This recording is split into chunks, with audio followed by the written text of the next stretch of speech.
ಕಾಂಗ್ರೆಸ್ ಸರ್ಕಾರ ಕಳೆದ ವರ್ಷ ಮಂಡಿಸಿದ್ದ ಬಜೆಟ್ನಲ್ಲಿನ ಅನೇಕ ಘೋಷಣೆಗಳನ್ನು ಕಾರ್ಯರೂಪಕ್ಕೆ ತಂದಿಲ್ಲ ಹಾಗೂ ಪರಿಶಿಷ್ಟ ಸಮುದಾಯದ ಅನುದಾನವನ್ನು ದುರ್ಬಳಕೆ ಮಾಡಿಕೊಂಡಿದೆ ಎಂದು ವಿಧಾನಸಭೆಯ ವಿರೋಧ ಪಕ್ಷದ ನಾಯಕ ಆರ್ ಅಶೋಕ ತಿಳಿಸಿದ್ದಾರೆ. ವಿಧಾನಸಭೆಯಲ್ಲಿ ಬಜೆಟ್ ಮೇಲಿನ ಚರ್ಚೆಯಲ್ಲಿ ಪಾಲ್ಗೊಂಡು ಅವರು ಕಾಂಗ್ರೆಸ್ ಸರ್ಕಾರ ಓಲೈಕೆ ರಾಜಕಾರಣ ಮಾಡುತ್ತಿದೆ. ಈ ಬಾರಿಯ ಬಜೆಟ್ನಲ್ಲಿ ಯಾವುದೇ ದೂರದೃಷ್ಟಿಯನ್ನು ಹೊಂದಿಲ್ಲ. ಆರ್ಥಿಕ ಅಭಿವೃದ್ಧಿ ಹಾಗೂ ಉದ್ಯೋಗ ಸೃಷ್ಟಿಗೆ ಆದ್ಯತೆ ನೀಡಿಲ್ಲ. ಬಂಡವಾಳ ವೆಚ್ಚ ಕ್ರಮೇಣ ಕಡಿಮೆಯಾಗಿದೆ. ಕಳೆದೆರಡು ವರ್ಷಗಳಲ್ಲಿ ಅಭಿವೃದ್ಧಿಗಾಗಿ ಅನುದಾನ ನೀಡಿಲ್ಲ ಎಂದರು. ಕಾಂಗ್ರೆಸ್ ಪಕ್ಷ ಸಾಲ ಪಡೆದು ಆ ಹಣವನ್ನು ಖಾತರಿ ಯೋಜನೆಗಳಿಗಾಗಿ ಪ್ರಣಾಳಿಕೆಗೆ ಬಳಸುತ್ತಿದೆ.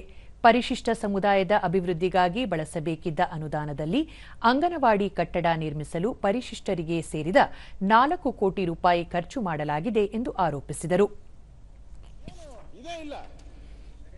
ಮರ್ಯಾದೆನೇ ಇಲ್ಲ, ಸ್ವತಂತ್ರ ಇಲ್ಲ. ಡಿಪಾರ್ಟ್ಮೆಂಟ್ಗೆ ಸ್ವತಂತ್ರವಾಗಿ ಹಂಚಬೇಕು. ಅದರಲ್ಲಿ ಹೇಳಿದ್ದಾರೆ ಮಾನಿಟರ್ ಮಾಡಿ ಅಂತ ಹೇಳಿದ್ದಾರೆ. ಇದರಲ್ಲಿ ಪ್ಲಾನ್ ಅಲ್ಲಿ have to monitor. SC ST ಹಣನ ಒಂದು ನಯ ಪೈಸೆ ದುರುಪಯೋಗ ಆಗುವಂತ ಮಾನಿಟರ್ ಮಾಡೋ ಅಧಿಕಾರನೂ ಆ ಇಲಾಖೆ ಕೊಟ್ಟಿದ್ದಾರೆ. ನೀವೆಲ್ಲಿ ಕೊಟ್ಟಿದ್ದೀರಾ?